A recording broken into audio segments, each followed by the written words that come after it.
Le décryptage éco, comme chaque matin, décryptage auto ce matin Oui. avec vous. Le groupe PSA a finalisé hier le rachat d'Opel et de Vauxhall, deux filiales de l'américain General Motors. Les discussions ont duré moins de 6 mois, c'est allé très vite et ça permet au groupe français de changer d'échelle. Oui, en tous les cas, c'est un signe supplémentaire d'une certaine renaissance du secteur automobile en Europe via les constructeurs tricolores. Et puis, c'est la course aux meilleurs élèves en plein cœur de l'été, au moment où sont justement publiés les bons chiffres du marché automobile français. Je vous les rappelle, plus 11% en juillet sur un an, et dans lequel Renault et PSA se marquent littéralement à la culotte. Renault est leader mondial de l'automobile, mais PSA lui grille la politesse dans le palmarès européen. Peugeot passe devant Renault pour se rapprocher de la première marche du podium, qui est occupée aujourd'hui par Volkswagen. Marquage au châssis, on va dire. Oui, très Alors, bien. le rachat d'Opel et de Vauxhall a été conclu, vous nous le disiez, très rapidement. C'était prévu pour l'automne, c'est arrivé dès cet été. Pourquoi? Comment on Alors, l'interprète? d'abord, il y a plusieurs raisons, plusieurs interprétations. D'abord, la Commission européenne a été exceptionnellement rapide dans ce dossier. Bruxelles a mis à peine un mois pour décider que l'opération ne posait aucun problème de concurrence.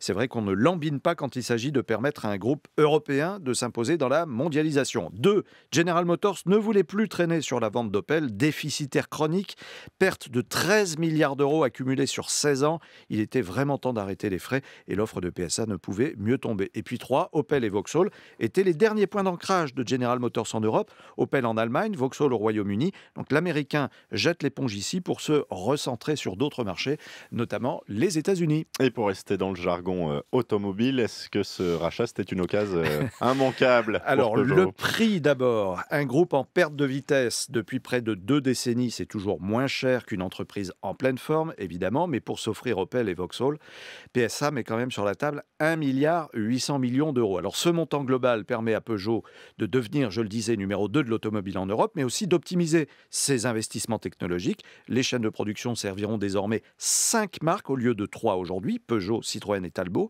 Ça s'appelle la mutualisation des moyens de production. Mutualiser, ça permet d'économiser. Et voilà. Et PSA, on aura besoin pour Oui. Opel notamment. Oui, alors c'est l'autre partie du dossier, effectivement, le plus douloureux.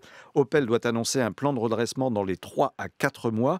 L'essentiel sera fait par l'actuelle direction de l'Américain qui n'a pas encore communiqué sur les suppressions d'emplois prévues, mais qui sont inévitables, on le sait, en pareil cas. Alors une fois le tout réalisé, le groupe français bénéficiera de synergies dans la recherche et le développement, les chaînes de production, les politiques d'achat, des coupes qui sont estimées aujourd'hui à 1,7 milliard d'euros. Mais avec sa nouvelle filiale, PSA dépassera le cap des 200 000 salariés dans le monde. Et puis pour ce qui est de la gouvernance du nouvel ensemble, on en saura plus au Salon d'automobile de Francfort à la mi-septembre. Ça, ce sera la rentrée de l'automobile. On va parler de la rentrée scolaire, Ouais. Emmanuel, maintenant, avec l'allocation de rentrée qui sera versée à partir du 17 août. 17 août, oui, cette aide concerne cette année 2 800 000 foyers aux revenus modestes. Notez que l'allocation s'échelonne cette année de 384 à 397 euros en fonction de l'âge des enfants qui sont scolarisés. Le chiffre du jour, 11 millions d'euros. C'est ce qu'Amazon.com met sur la table pour acheter les droits de diffusion du circuit ATP de tennis en Grande-Bretagne.